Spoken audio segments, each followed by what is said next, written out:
Hello, everyone. Thank you so much. Nice to see you guys. So I will be talking only 2 points. One is related to software. First of all, let's talk about who I am and what we do. My name is Shakil, and we are software developer as well as investor. We are in crypto space since August 2017. And it's our first time we are coming into Solana ecosystem. So we are looking for early stage projects for investment. So if you have an idea, if you are making up teams, so please connect with me. I and our business development head in Europe, Mr. Jawad Ahmed, is with me. So he is permanently staying in Netherlands. So it is a good chance to meet you guys. So we are over 100 researchers and developers. And as I said, we invest mainly in Web3, but we also invested in AI area, especially cancer pathology. So one bigger question, I am in software industries over 20 years. So why software fails, over budget, or cancel? Why software is not a new industry. We are developing software over several decades, and still we have these kind of challenges. We are learning these things like software fails, software over budget, or the projects cancel. So what is the reason? What is the key points that we are still missing around this industry? So I'm taking some data from the Scandish report, chaos report from Scandish Institute. So they conducted this research over 25 years in US software market. The data is coming from specifically from US market. So they say in average, small, medium, and the big projects, out of them 16% projects fail. Over budget or cancel. Sorry, only 16% got complete. They don't go in these 3 stages, cancel, over budget, or fail. Only 16%, that is the success rate. What does it mean? 83% fail.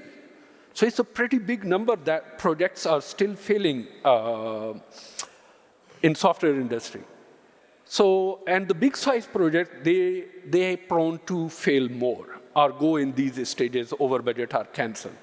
So what is the reason why these projects fail? So let's see our software development life cycle. Usually, we all are familiar with this. We have software requirement specification, where we do or visualize what our software will look like. And then we have our architectures, our project management, and we do development, and then we have a testing. So this is pretty common. We are learning this whole software requirement, or SDLC, software development life cycle, for over many decades. I am learning this thing from, or seeing this thing since 2 decades. So what is the challenge? Do we have problem in our SRS? Do we have a problem in project management? Do we have a problem in our codes? Still, we have a new frameworks? And do we have a problem in testing? So we found out this research, and as well as our own experience tell us, usually projects fail in SRS. We have a wrong requirement, and still we are not visualizing what we want to build. Same for the big projects and for the small size projects. And we are getting a lot of rework. And rework is a burden on any software teams. You develop something, then you have to do rework. Same thing, you have to do it again. And this is 84 or 83% as we see. And from this research and our own experience, we found usually SRS are the wrongs. You didn't visualize your project or software requirements very well. So usually, startups, what they want to do is, they just want to have application because they are looking for funding. The software main motive is not developing good product or solving some problem. Their main focus is mainly on getting investment, and they want to ship their product as early as possible. And they skip so many parts of the process. So that's why we went into these stages for the startups. So this rework, if we see, usually rework is efforts are because of, first is SRS, and the second stage is we don't do any testing. For example, if I just take the big two tech giant, Facebook and Google, so Facebook was not doing enough unit testing. Can you believe it? That's why if you see the early application of Facebook, they are buggy. They have so many bugs. They even don't write unit testing. And if we see the Google products, they were writing unit tests, and their products are more stable. So that is a challenge. As I said, one is SRS. There are so many other things in SRS that we can see. The wrong idea, not writing any paper about the requirement. When we develop, when people come to us, our early stage projects are coming toward us, we want to develop this thing. They have just one slide. They have a requirement. And sign up, sign in. There are so many things on sign up and sign in. We don't care about those so many parameters, considerations, security goals, our security features. We just want, OK, we want sign up. Pretty standard sign up. What is a pretty standard sign up? There is nothing, anything that is called standardized sign up. So you have to write it down what you want to do and what it will affect to any other part of your software. So these are few of the things that give us a challenge when we have a software project. So many people will say, oh, software usually have a project because of the software methodologies, project management methodology. We do lean software development. We don't do pairing. For example, somebody is writing code and one person is writing unit test. Usually, when I believe you guys know, when we are doing software development, most of the time, developers are just writing features. They don't write unit test. And for writing unit test, you have to do extra effort. It is almost like if your coverage is 90%, so it means 90% extra work you have to do. And your software developments become expensive. So the software methodology does not have anything to do with the software failures, not major part in software failure, over budgeting, or cancel. This is, OK, there is slight changes for the bigger projects when you have, for example, waterfall or agile methodology, or you are doing lean software development, not pairing two developers for writing code and for the test, unit test, there is a slight number change. In Agile, you have a 42%. These are for the bigger projects, not for the small size projects. 42% better result. But anyway, so the main crux is SRS, we have to pay more attention whenever we have development work, software development work. We shouldn't rush to develop until we have write all our documents. And we visualize and we consider all the challenges that are lying ahead for any component. The second thing, zero knowledge. So in zero knowledge, I just want to, I'm not going to talk much technical, and I'm not that much technical, at least these days. So zero knowledge proves, and zero knowledge has a lot of buzz in blockchain industry. And it's real. It's not just hype. So zero knowledge are here to stay. They are coming very fast in many applications, in many parts, and they're going to solve a lot of our challenges around the industry. So what is zero knowledge? As you know, you have some knowledge. You don't want to reveal to third party but you want to prove that this is truth. For example, I am a CEO of some company that I didn't mention which company. You can meet me and you can find out. And you want to verify whether I am a CEO of that company. You can do it through zero-knowledge proof, through some third-party prover, or trusted prover. And this is not new. Basically, I'm coming from South Korea. I'm living in South Korea for many, many years. I did master's, PhD from Korea Advanced Institute of Science and Technology, and also running a business from there. So in Korea, we are using digital certificate. Many people are using digital certificate in other part of the world, but in Korea, we are using like literally digital certificate as our identity for more than 2 decades. When there was Microsoft Explorer, and we have so many plugins to download to run those digital certificates.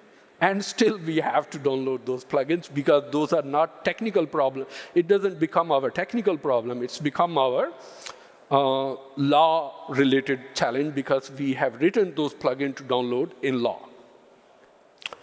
So this is a classic example of zero knowledge. There are Alice and Bob, or whatever the fancy name you can think. These are 2 people. They have 2 balls, football or any ball, and they want to share, like they have the same color of balls to each other without revealing actual ball to each other. So what they are doing toss, head or tail. If the heads come, they share these balls.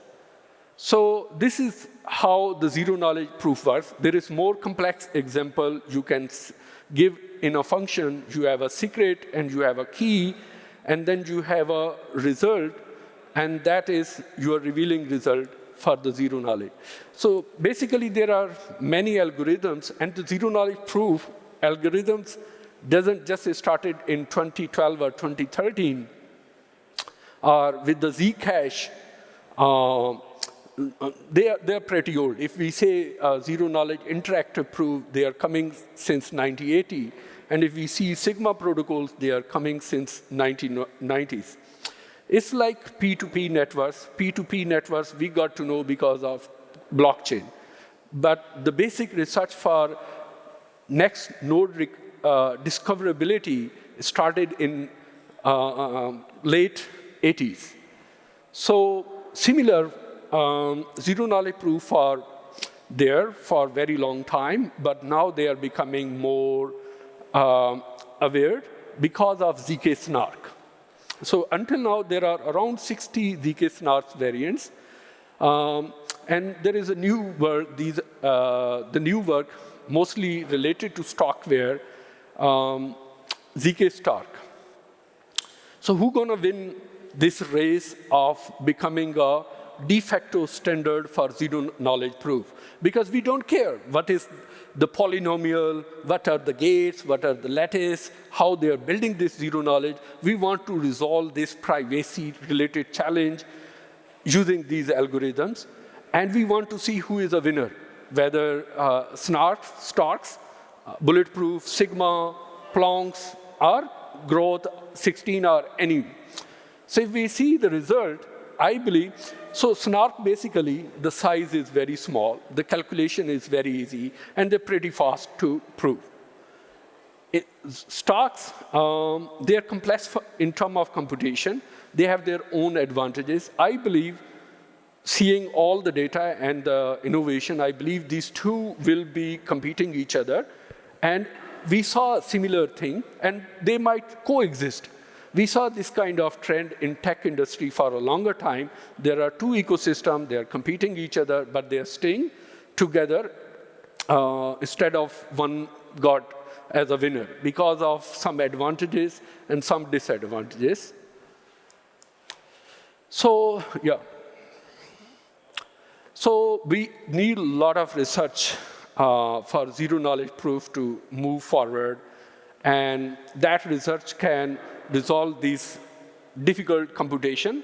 The computation, if we just heard Anatoly's speech in the morning. He's too much passionate. I am hearing him since 2019. Too much passionate for mobile phones or handheld devices for computation. Can these ZK snarks work on these devices? Right now, we can see it is very much possible. But a lot of research can resolve our challenges to run on handheld devices or compute-deficient devices. So a few of ZK snark, like Grow16, Plonk, or Plonky variations, they are very popular these days. So how can we use on NFT? Or how can we take these zero-knowledge proof that can be useful for us? So right now, I am seeing so many component or module, for example, how our software developers are doing. Initially, we have a lot of difficulty to develop any zero-knowledge algorithm or use some algorithm to implement in any software. For example, for bridges, that was a challenge. But right now, what is happening, we are just making as a module. We are hiding a lot of complexity to new software developers. Only, for example, one experienced software developer, he's working on some module. He developed that algorithm, and then he has written some hooks around that module, and we just need to call and we have to use. So I believe zero-knowledge proof will be very easy to use in coming days. You don't need to dive into the polynomial to understand. You need to know what does it do and how you can use it. For NFT or for the gaming industry, I believe it's required a lot of research. For example, snarks, the size from 288 bytes to, if we can go to 30 bytes, that will be pretty amazing, and then we might be using in games. Still, the times are good, as we saw in some table. Those are in milliseconds, and if we can improve a little more time, and the computations, for example, in case of ZK stars, it's become more lesser, then we can use it more easily in software. So again, for summing up what I said, I talked about 2 points, very simple, not complex, as I'm not complex, very simple, in simplicity, where I'm smiling since I arrived. I don't know what is the fact. I am damn confident I don't know what is the fact. So 2 points. One is why software fails and how can we avoid it. The number one is software requirements, software requirements, software requirements. Don't overlook software requirements. Do as much documentation as you can. That will be also helping you for your software maintainability. For writing unit tests, don't skip your unit test. I know it's an overhead. Don't skip your unit test. And the second point is zero-knowledge proof. It's not just buzzword. Those are becoming more usable. You need to know where you have to use it. And they are coming for NFT. In NFT, for example, you can hide. Right now, everybody knows whatever I own on Ethereum if they know my address. So if I do my transaction, for example, here, buying one coffee, they might know what I am holding as an NFT as assets. So we can make private this kind of information. For example, you are playing game. In game, you can have some surprise feature or surprise weapon that you can use. Your opponent doesn't know because of this zero-knowledge proof. So there will be many, many applications, and I believe developers are paying attention, and software developer house like us, or investment teams, they are pretty much investing in this ecosystem. So I will end my talk here, talking 2 points, why software fails, and zero-knowledge proof will be used in NFT. So if you have early stage investor, it's our first time in Solana ecosystem. Meet me and Mr. Jawad Ahmed. He's here. He's the head of Europe in Netherlands. We are here for 2-3 days, please come talk to us. We might end up working together. So thank you so much.